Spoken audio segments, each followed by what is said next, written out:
So yeah folks, this is going to be quite a long video actually, and I don't think it'll become a series or anything like that, and I don't know who's going to watch this. Obviously people who like Claire will probably watch this, and people who are interested in kind of Fragcom and stuff. I suppose that's not worth worrying about, it's a video in it. And I just thought, I do bug other people quite a lot to make videos with me, including Claire, but we've never really had chance. And you know, there's like Claire and Lizzie and stuff I could have, you know, done this with, but I went for Dr. Claire, and that's because just it's always interesting to get other people's perspectives and to have other people on our channel, isn't it, really? And Claire is interesting. She's a very quick growing influencer reviewer, and that scientific touch is really kind of unique. It's a USP, if you like, isn't it, really?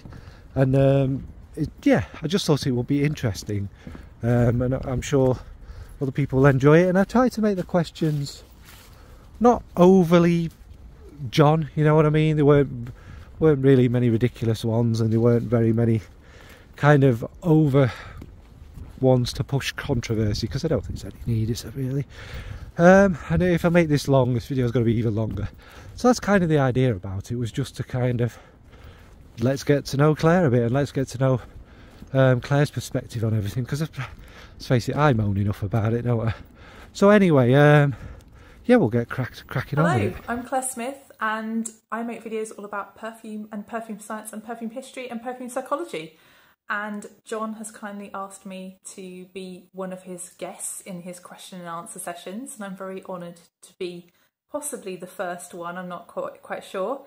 And so yeah, let's get on with it. So the first question is, what made you start a YouTube channel? I have to admit that I didn't start my YouTube channel with fragrance in mind. I actually started my YouTube channel as a means to me practicing my presentation skills. So I work in university and I'm a researcher, and that means I have to stand up in front of people on a regular basis and present my work. And I just realised I wasn't very good at that, and I thought, how can I improve this?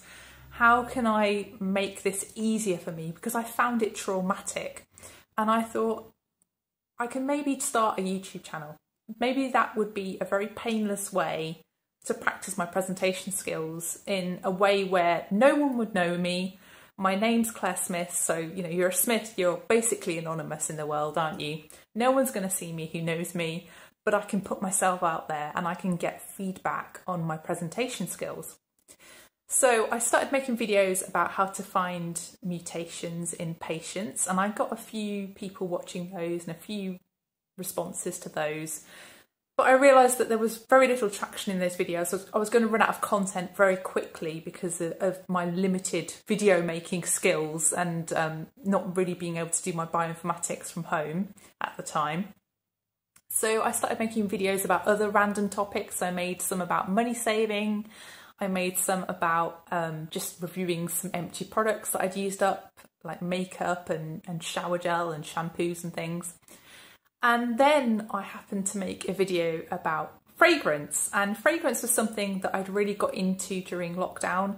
I'd always been into perfume, but I'd never really thought about what it was about a fragrance that made me love it or hate it. And actually in lockdown, I started doing a lot of blind buying. I think because I was used to going into town every Saturday and just walking into a shop and smelling whatever fragrance I wanted to smell. But in lockdown, you couldn't do that. You were stuck at home, and I just ended up blind buying quite a lot of fragrances, and then I just wanted to talk about them to other people and share my experiences in videos. And I think when I originally started YouTube, I was really green. I didn't really understand how YouTube worked. I didn't really understand that other channels watch you and you watch them and kind of you mutually support each other. But I also just didn't understand that the public interacts with you, and it is, I mean, it's social media, but honestly, I didn't even really think about that aspect of it, because that wasn't my reason for starting a channel in the first place, really. But as soon as I realised that, I got it. I think really for me there was a second step where I had to learn to be myself on YouTube, because I think I spent a bit of time trying to fit a certain stereotype, trying to fit a mould of what I thought a YouTuber should be. And once I got out of that mindset, I was so much happier because, you know, those questions that I was asking myself, for example, you know, like how many sprays in a perfume bottle, or how do you make a fragrance that smells of sunshine? How do you make a fragrance that smells of the ocean or that smells of rain? Those questions were things that other people were curious about as well. And actually, when I answered those questions in videos, those videos got huge responses and people loved it. So I really liked that combination of being sciencey Claire, but also being perfume Claire as well. And I'm really happy in my little perfume niche now on YouTube.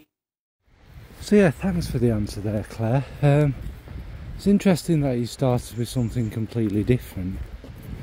Personally, I never had the intention to upload videos at all.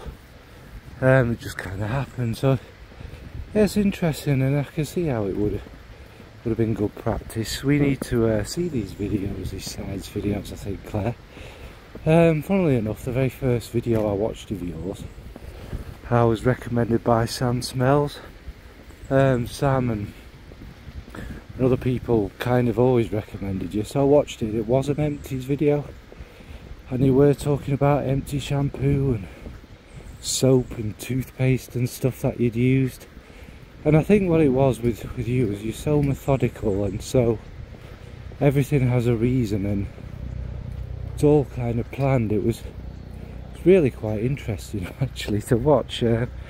These can't be long because obviously it would have been better if we'd done this as a call, but obviously I've got to respond and reply to your great answers.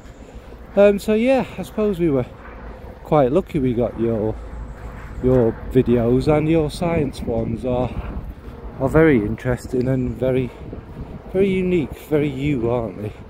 And nobody else does that, so it's an interesting watch. Right, thanks. How did you get the confidence to upload a video? Well, if you know me in real life, you will know that I'm a seriously nervous person. I'm just not a naturally confident person. And I think I just figured that actually I'm a Smith. No one's going to see this. It doesn't matter. I can delete it if I need to. Yeah, and I just did it. And I didn't really think about it. And I think as well, the first videos that I made were things that were on screen where I was just doing a voiceover. So I felt more comfortable about that. I think if you're nervous, that's a good way to start, and then you can put yourself in front of a camera at a later date.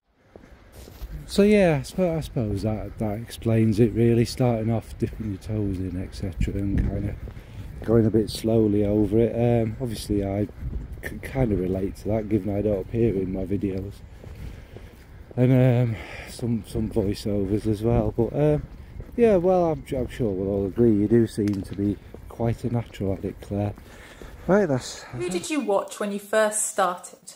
So the first person who actually made me hit subscribe, and actually the person who I actually created my YouTube account for in the first place so I could subscribe, which is quite a big honour, was Tara from Terrible Decisions, who was latterly of Factor Files.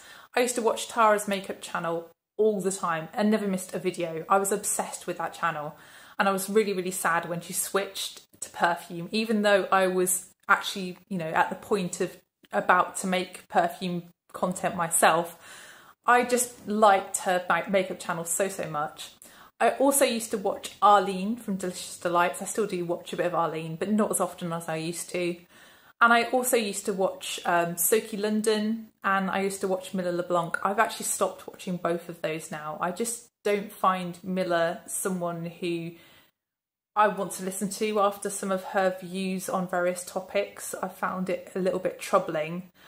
I also don't watch Soaky anymore because I've just felt a bit sold to. I felt like it was just a big sales pitch most of the time, and I don't want that in video content. It really turns me off. So I don't watch either of those two anymore. I think the channel that I've continuously watched ever since I started watching YouTube, and the one really, if you watch her videos, you will know that I sign off in exactly the same way as this person, is Paula from A Beauty Guru Made Me Do It.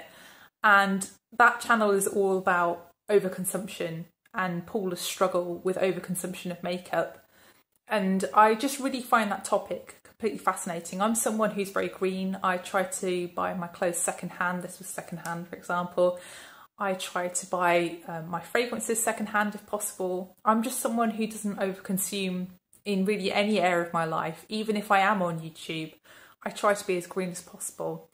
So actually seeing someone go on that journey from realising that they're buying way too much in life and trying to not declutter it, just use it up in a very organic manner, I find absolutely fascinating, and I absolutely love watching Paula's videos. As soon as I got to 1,000 subscribers, the first person I messaged was Paula, because I was just so proud and I wanted her to know that she totally inspired me to keep going to try to get to 1,000. So yeah, Paula from A Beauty Guru made me do it. It's definitely one of my favourite channels.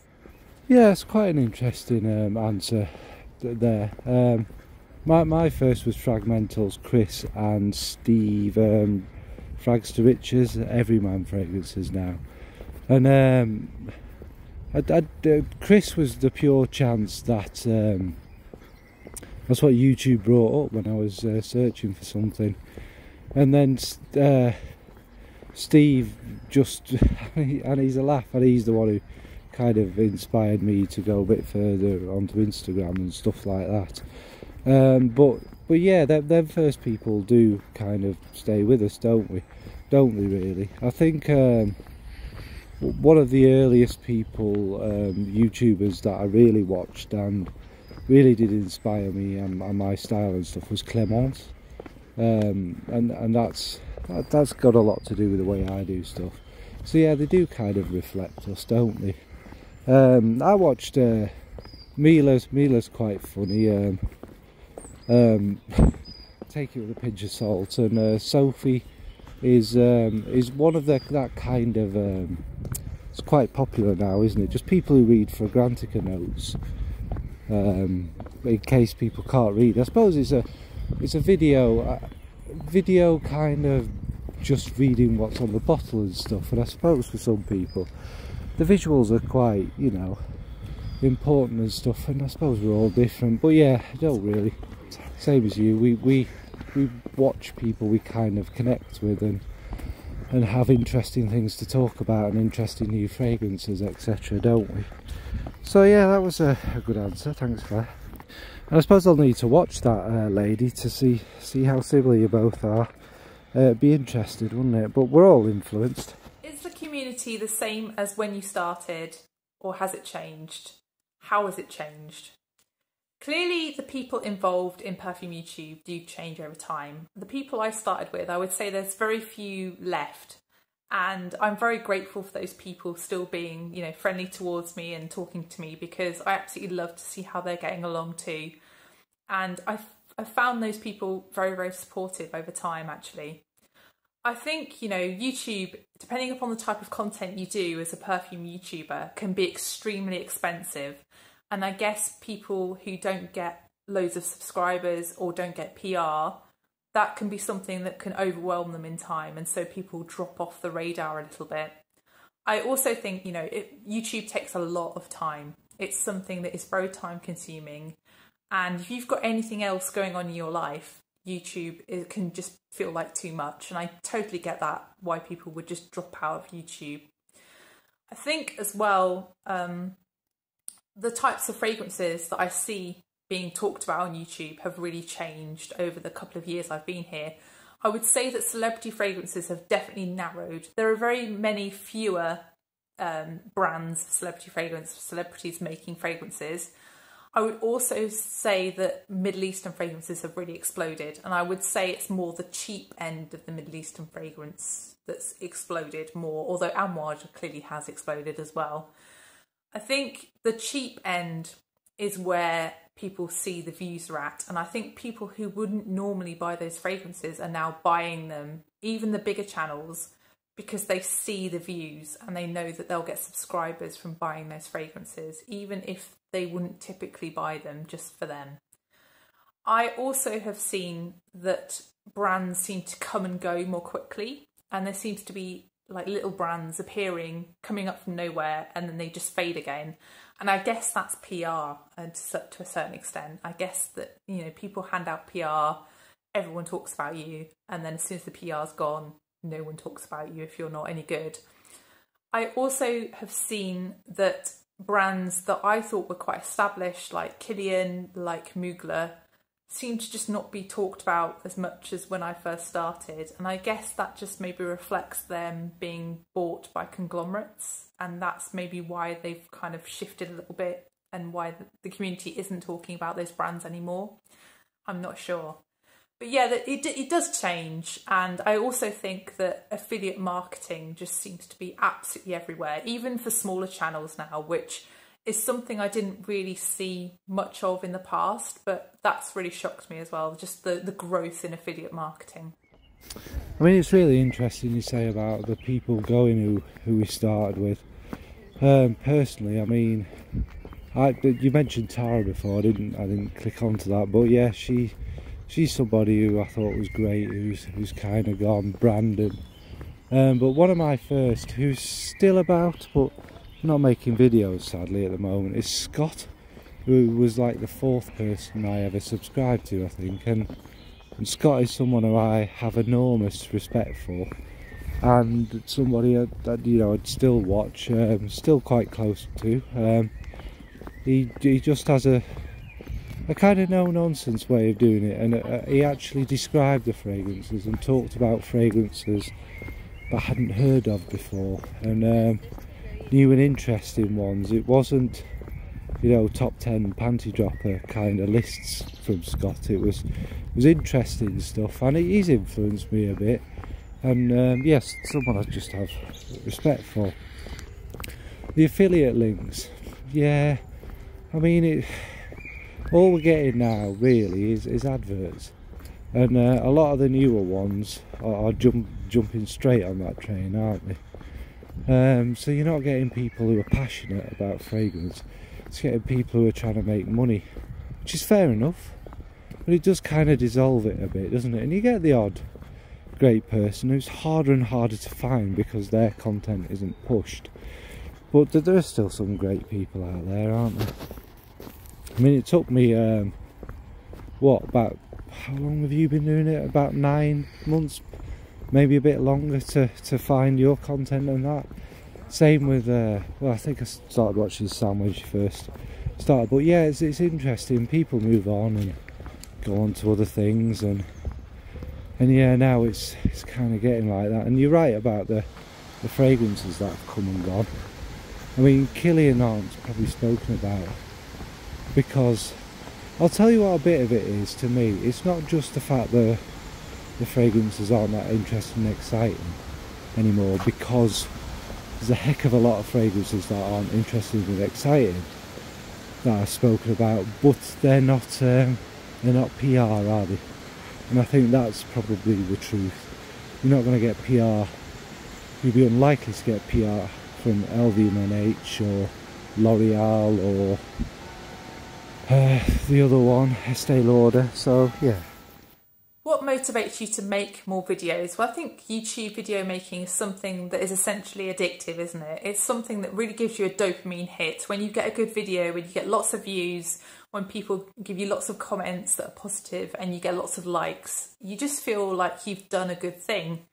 And I think in a way that can be a little bit damaging, because if you're always chasing those views and likes and things, then you end up making relatively generic content, because YouTube is going to push things that people search for. So things like declutters, like haul videos, like collection videos. And ultimately, I would say my most satisfying videos to make are the ones that other people don't make. So the ones where I discuss a topic, where I investigate a topic in detail, where it's quite sciencey, where I have really had to actually think about something very, very deeply myself and answer a question that I didn't know the answer to in order to make the video. And those are the videos that make me the most proud. And I think they're also the videos that get the biggest reaction for me and the most positive comments.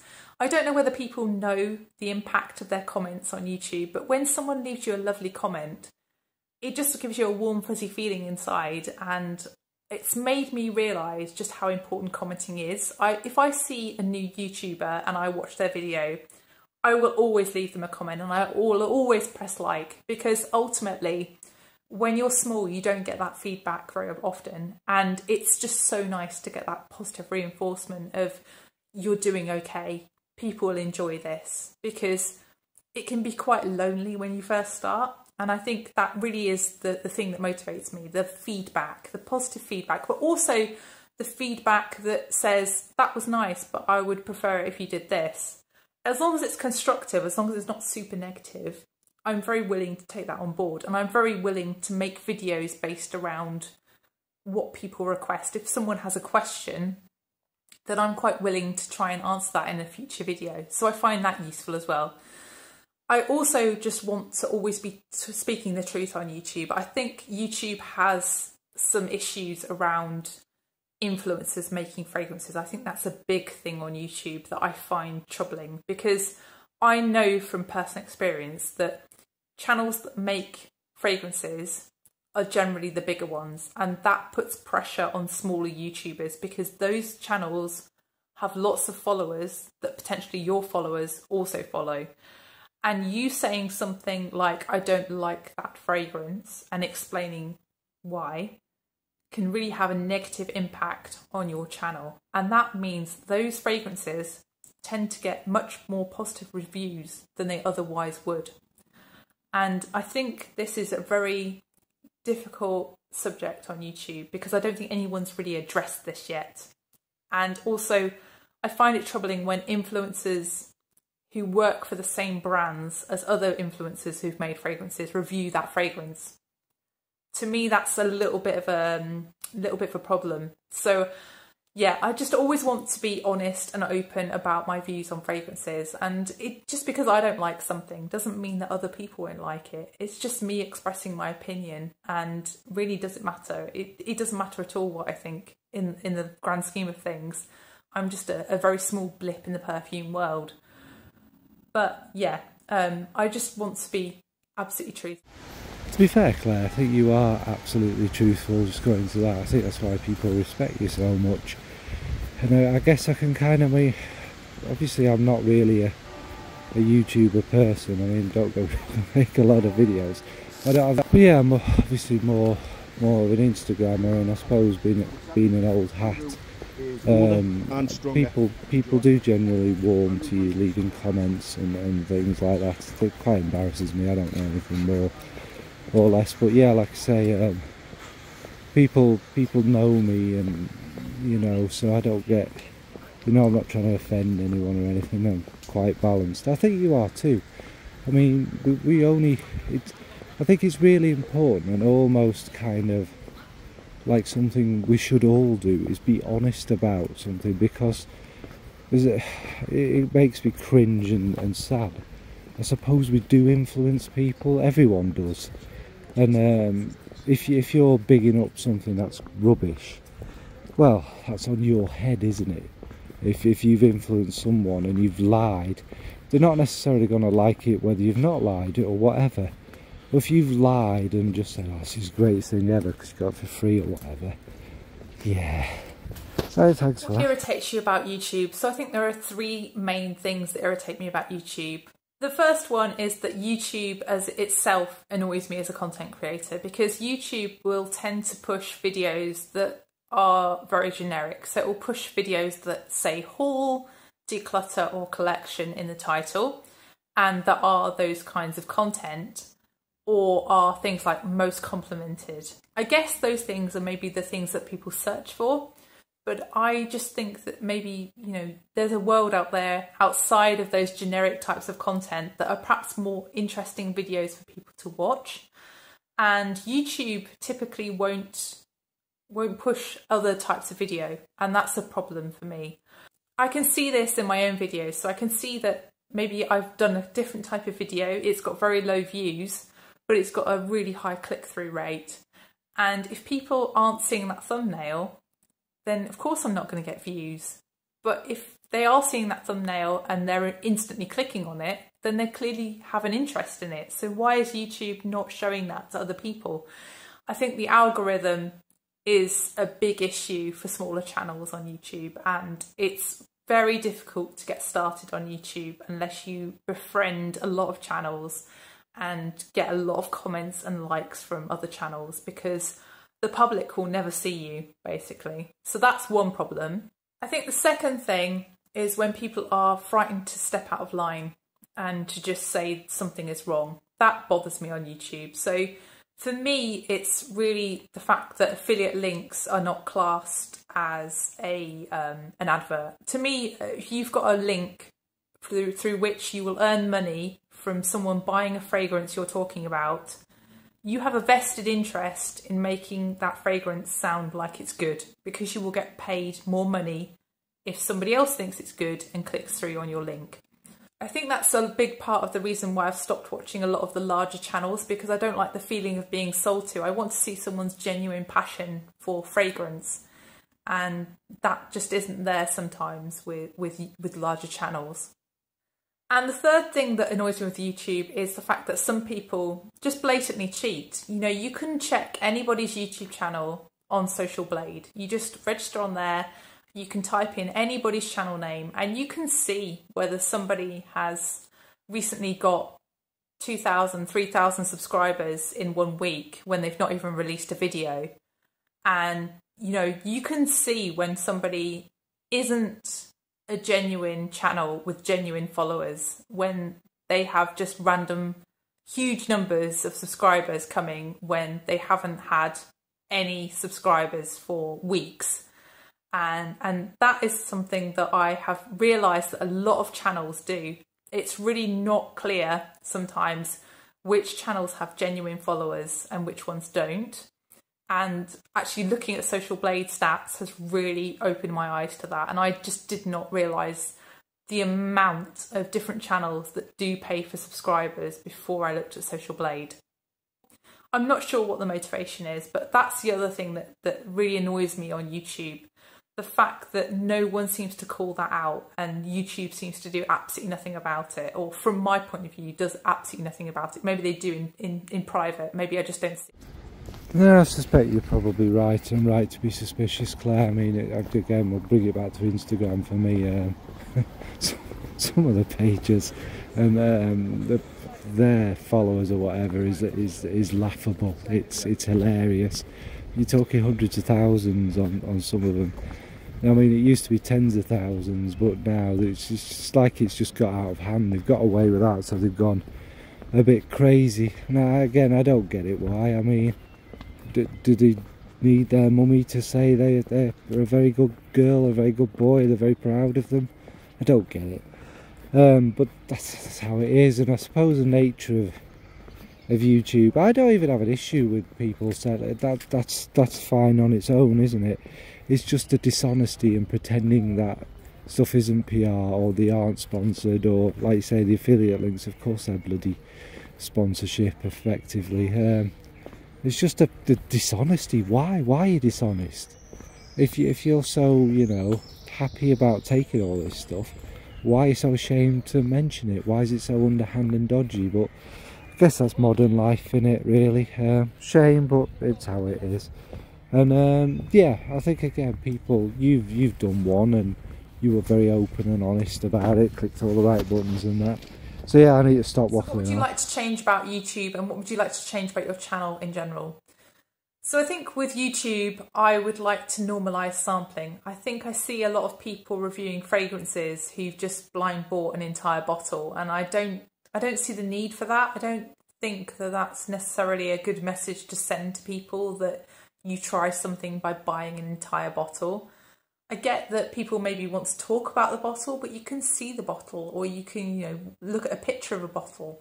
You don't have to buy an entire bottle of fragrance. So I'd like to change that, but I don't think that will change anytime soon. I think that's just pie in the sky, Claire thoughts. I think with regard to my own channel, I would probably like to just produce more videos, but I just don't have the time. That would really be the dream, that I could produce more videos, but I know that that's not something that is going to happen anytime soon. But yeah, apart from that, I'm quite happy. Yeah, I think we'd all like to have more Claire videos, but obviously people are busy and have lives and stuff. As far as the samples, yeah, I don't understand it either. I think it's ludicrous. Do people really want to? Will only watch you if they have a bottle? Will I only listen to my doctor if he's, I don't know, holding a stethoscope and some forceps and that? It's nonsense. But a brief.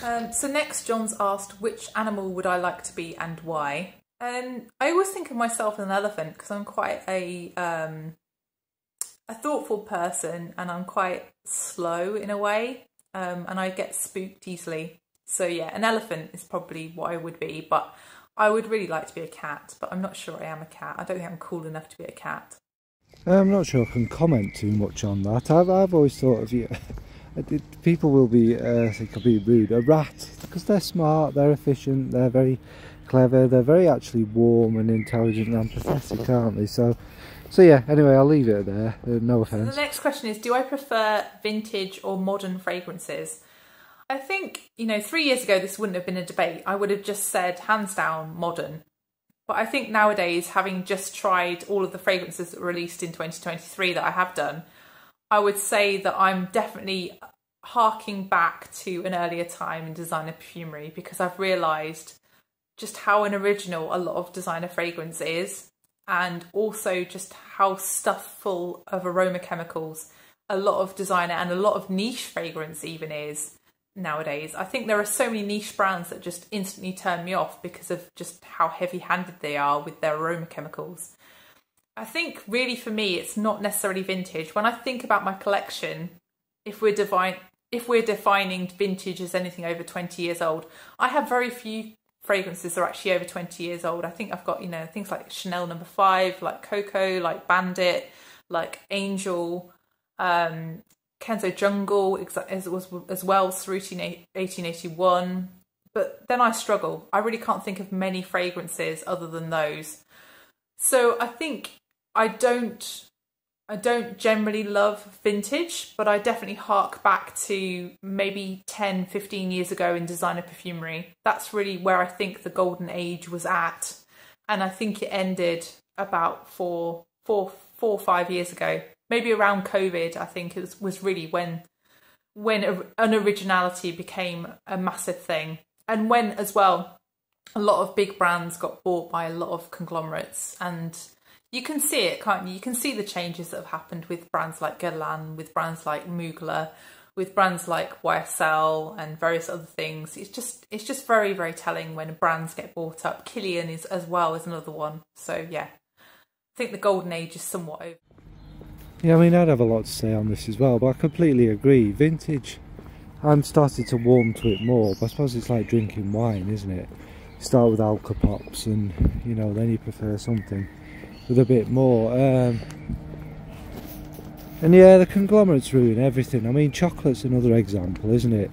All of the chocolate brands have been bought by American companies, and now to call it chocolate is like a big fat lying insult. And it's the same with calling some of these perfumes, isn't it? These are just generic copies of each other. But it's enough waffle from me. Who's your hero from history? This is a hard one. I think there are a lot of people in history that have been overlooked because of their creed, because of their race, because of their sex. And I think one of those is Rosalind Franklin. So Rosalind Franklin was the woman who actually produced some of the best X-ray diffraction patterns of the DNA molecule, which enabled Crick and Watson to finally determine the structure. But who won the Nobel Prize? It wasn't Rosalind Franklin, it was Crick and Watson. So I think, as well, who died an early death of some horrible cancer, it was Rosalind Franklin. So I just think it's a great shame that she was never honoured for such important work and how she was just overlooked. And yeah, it's just a story that repeats itself, isn't it, over and over again in science, in history, and it's something that really needs to change. That's an interesting answer, that, Claire. And, yeah, I can understand that, and that's sadly it's not just history, is it? It's modern times as well. Let's face it. I mean, I'd add to that Ada Lovelace. I mean, what's she known for? Being Byron's daughter? No, she was his daughter, wasn't she? I think actually you'll find she's one of the greatest mathematicians in history. and she was massively responsible for the difference engine, wasn't it? Is that what it was called? Yeah, the early kind of computer system and stuff. So yeah, history does seem to edit out women, doesn't it? Who do you admire? Well, on YouTube, you already know it's a beauty guru made me do it. I really just love seeing her journey of trying to have less in her life, of trying to sort out her issues with overconsumption. I find that really inspiring, and I just love seeing someone trying to make better something that's been a form of self-harm almost. In respect to fragrance, I would say that I admire anybody who's a self-taught perfumer. I think that's an amazing thing to have taught yourself to do. And I think that that really shows a determination and a love of the world of fragrance, and, you know, a very artistic ability as well. I think with regard to perfume reviewing, the person that I most respect is probably John, actually. I think John is just a really excellent example of someone who does it purely because he's passionate about it. He's not looking for that paycheck at the end of the month. He's not looking for those affiliate links all the time. He is just someone who does it because he loves it. And I think that's really something that comes across in his posts. You can see that he just really enjoys making videos and making Instagram posts. And I think that's lovely. I think that's really the best kind of content to watch, the most engaging kind of content to watch. Yeah, I'm with you with the self-taught perfumers, but from a personal perspective, I'll add a caveat to that. People going buying stuff from the supermarket and whacking it up and then pretending there's some sort of pretending there's some sort of perfumer and then trying to sell it and going on people's channels and stuff. They're not perfumers, but there are some brilliant examples out there. I mean, love him or hate him, Aaron Terence Hughes's early stuff was incredible stuff, creative, interesting, and obviously his background in chemistry, you know, he knew stuff. Then there's obviously my favourite, Elise from One Way Bridge, genius. And I suppose we've got to accept this, that not everyone who's a perfumer, proper perfumer, is going to be educated in France. And that seems to be a bit of an issue, isn't it? Not everything needs to be so Eurocentric and snobby. And, you know, I mean, I imagine that if Elise was educated in France, she'd lose a bit of what she's got. I mean, they're finished perfumes, they're brilliant perfumes, but probably lose a bit of that creativity and originality that I'm sure these French perfume schools beat out of you. The other bloke, it's a bit crap if you ask me, really. Claire, never watched him, never heard of him. Sounds useless. I'm sure he's sending Amouage love letters and Killian and Rosia every single day. Oh, please, Rosia, send me some really generic, quite tedious, boring, sort of kind of not original fragrances, please. And that is why he's not an influencer, people. Anyway, yeah, thank you, Claire. Yeah. Do you have a favourite video style to make and a least favourite video style to make? I think the videos that I really love making are the ones where I've tried to answer a question, where it's taken me a long time to plan them and I'm feeling like I'm making a video that nobody else would make. So things like, why do fragrances smell different on everybody? Those 20 reasons that I put in that video. I absolutely love that video. I also really like my sort of, you know, everything about musk video, or my everything about indoles video. I also just really like making videos that are a discussion of a topic. So things like my clone fragrance video, where I'm sort of trying to balance between the two sides, because there really are two sides to the clone fragrances argument, and people are very passionate about both sides of that argument. But I tried to make a very balanced video on the topic, and that was really hard, and it took me an awfully long time to make that video. I also really like making empties videos, because I see empties videos as a kind of final judgment on how I feel about a fragrance, having had it 2 or 3 years and having gone through even a part bottle or a whole bottle. I think my least favourite type of video are the ones where I've tried lots of fragrances and I haven't really liked any of them. I find it really, really difficult to say something positive about something I absolutely hate. And I think when I'm reviewing, I feel like I have to talk about things I hate, because ultimately, if that saves somebody purchasing that fragrance and making the same mistake that I have, like with Shea and Blue fragrances or with Soki's fragrances, then it's worth it for me. But I also feel like I'm going to get a lot of flack for not liking those fragrances.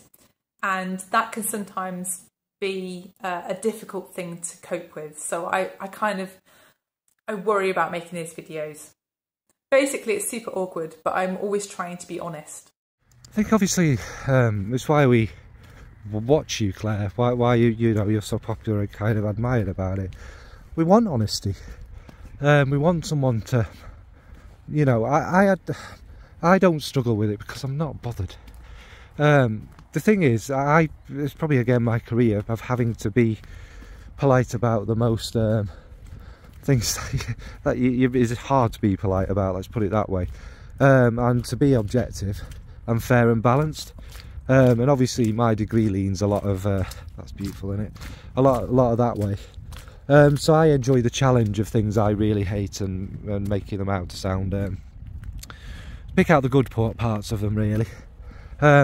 So yeah, I get that. It's not always an easy thing to do. And again, my YouTube doesn't matter, so it's quite easy to just be you know, make a joke about it. So there's some awful fragrances out there, but you know, I do balance it at the end of it and say, you know, people love this. I'm wrong, which is completely acceptable to do. But if it's a massive brand and I'm going to call it out as what it is, it's you know, nonsense. But yeah. And your science videos, obviously, that's what we love you for, and you do put a lot of research and you do balance things out really well. So yeah. Now that you're a veteran, is YouTube as you expected, or is it different how you expected? I think there are certain aspects of YouTube that are pretty much how I expected, and then there are things that really have shocked me. I actually thought that YouTube would be very much more on the negative side than it has been. So I've been shocked by just how few negative comments that I've had about my channel. And I've probably jinxed myself now, but that's been really a good surprise. I really thought that I would get some really horrible people making comments, and I haven't really had anything so bad so far. I'll be brief with my little interruptions, but yes, this is a part of it all that makes me sad. I've never had any grief, but the fact people would get grief for expressing an opinion on smelly water. Of course, we're all free to disagree about stuff, but come on, let's get to some sort of reality. It's smelly water. I think also I just didn't realise how YouTube worked. I didn't realise that it was very tit for tat on YouTube. I also just didn't really appreciate just the love that you can feel from YouTube.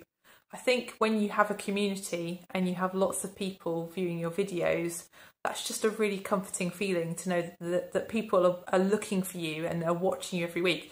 I always think, you know, if I was unlucky enough to fall under a bus on a Friday, people would miss me and people would notice because they'd be missing my videos and they'd be missing my replies to their comments. So in a way, that's kind of nice in a very kind of macabre way of putting it. Yes, we would miss you, Claire, and your videos and that. But it's been weird over this period. I mean, you did this before your little break, but let's not get into the recording process of this. And yeah, I mean, I'm sure on YouTube it's worse for negativity and trolls and bad comments and that. You don't get that on Instagram, really. I'm not saying I've had the odd thing, but again, my job's I'm probably inviting some stuff here by saying this, but I could deal with most stuff, just whatever. We used to get death threats at work, so you know, yeah. The tit for tat thing is something, I suppose it's why I will never be a big YouTuber, because it's not me. And same with my Instagram, it's very rarely you'll get people say follow me or like my posts and that. It does happen, I'm not going to lie, but it's rare. And I'll do that if I like the content. That's the bottom line. I don't need anything in return. I don't care how many likes or comments or whatever things get. You want people to watch you because they want to watch you, not because it's some sort of obligation and what have you. So yeah, I imagine that's quite churning on YouTube. I mean, I watch a lot less YouTube than I used to now, but I watched it because I enjoyed it and I like to know what's going on and everything. So yeah, Next question is, what disappoints you and what do you enjoy? So I'm going to split this into different categories. So I'm going to split this into perfume, YouTube and the world. So with perfume, what disappoints me, it's when one brand will say one thing and then do another. So for example, Shea and Blue, they were sort of trading on being a genderless fragrance brand, but actually when they sent me the gift set that I'd ordered, they'd written on it that it's a men's fragrance gift set. That shows some kind of very big cultural difference between what they're saying and what they're doing. And I found that very disappointing, because that's something that they could easily avoid if they actually did believe that their fragrances were genderless. Another thing that I found disappointing in the world of perfume is the fact that you can smell exactly the same fragrance or a very similar fragrance many times over, and it's usually fragrances that are part of the same overall perfume conglomerate brands. So for example, L'Oreal notoriously do this with a few of their fragrances. So for example, Prada Paradox to me smells very much like Alien Super Floral, as does Libre and Myself, and also Prada Luna Rossa Ocean. Those fragrances are all very much of a muchness for me. So I can kind of see that they are just copying some kind of DNA and then turning it into slightly different versions of the same thing, which is extremely disappointing. And really the thing that I love about perfume is when I find something that I truly love, when it's something that really excites me and makes me want to wear it every single day for a week. That's something that I truly, you just get like a little bit of a hit from, don't you? When you discover something that you haven't smelt before and that makes you smile or makes you happy. I think with YouTube, the thing that disappoints me is when people can't be honest, and that's especially true with influencer fragrances. I think there's a lot of dishonesty there, and I think that's something that is just always going to be there, and I just don't trust any review of any kind of influencer fragrance. I just want to try them myself. And the things I love about YouTube are when I find a small channel that I can talk about on my channel and I can give them access to lots of people knowing about their new channel and potentially get them some new subscribers. I absolutely love doing that. And I just really want to help out smaller channels because, when you're a bigger channel, you've been there and you've struggled, and it's really quite a hard slog to that first 1,000 or even to that first 100 sometimes. So I get it, and I always try to help people out. I think the other thing that I really love about perfume YouTube is just meeting people from all over the world. I've had such lovely comments from so many people in different countries, and it's just something that, as a scientist in times of Brexit, we've kind of lost that connection with the world to a certain degree. And that's been really upsetting and a part of my life that has really, changed dramatically. So actually being able to talk to people from different countries on YouTube is a small part of some kind of recompense for the damage of Brexit, really. And the thing that annoys me about the world is just the sheer amount of war based on religion. Just sort it out. There's just no need for it, is there? Just live as human beings and respect each other. And the thing I love about the world is that science is truly universal, and I'm part of that. I love being part of science. I love being able to share my knowledge with people. I love teaching people. And I love talking about my job as well. Yeah, I think I'd agree, especially with the conglomerates thing. And I suppose it makes sense, and let's never be naive. Estee Lauder are not going to be putting killing ingredients in their fragrances, are they? In the Estee Lauder or cheaper brand stuff. But they are going to be putting the cheaper brand stuff ingredients in the luxury, the popular brands, because they can rake in vast amounts of money. Hence the massive drop in quality and creativity. Like you say, the genericness of them all, it makes perfect sense. They're not going to, want to keep spending the money that them ingredients used to cost. Why would they? They're just going to rinse the name, and that's what they do, isn't it? That's why they buy up these things. So it's sad, but it's true, isn't it? I get the... I wouldn't say I help anyone, but I like to give, my little shout-outs thing, because I got lots of help and stuff, and it's, again, that's part of my background, was, the kind of teaching and mentoring and stuff was what I can do. So, yeah, I get that, and the world sucks, Claire. You mentioned the EU thing. We're globalist millennials. We don't believe in borders and stuff like that. Now loads of old grannies are going to fall off chairs and go, oh my God, they're all going to come here. Why would anyone want to come to Britain? Shut up. But yeah, it's we don't believe in stuff like that. And I suppose being a scientist, you typify that quite a lot. Science is universal, doesn't need borders. If we all work together, we can come up with some great things. Look at that. Yeah, great answer. So yes, because I've incessantly wittered on for far too long, and you know, as I do, this video is now split into 2 parts. So this will be end of part 1. In part 2, will Claire declare her love for Jeremy Fragrance, tell us all she's all working for Chanel, she's secretly a spy, that she's a doctor working on the cure to Toryism. Who knows? Let's find out in part 2.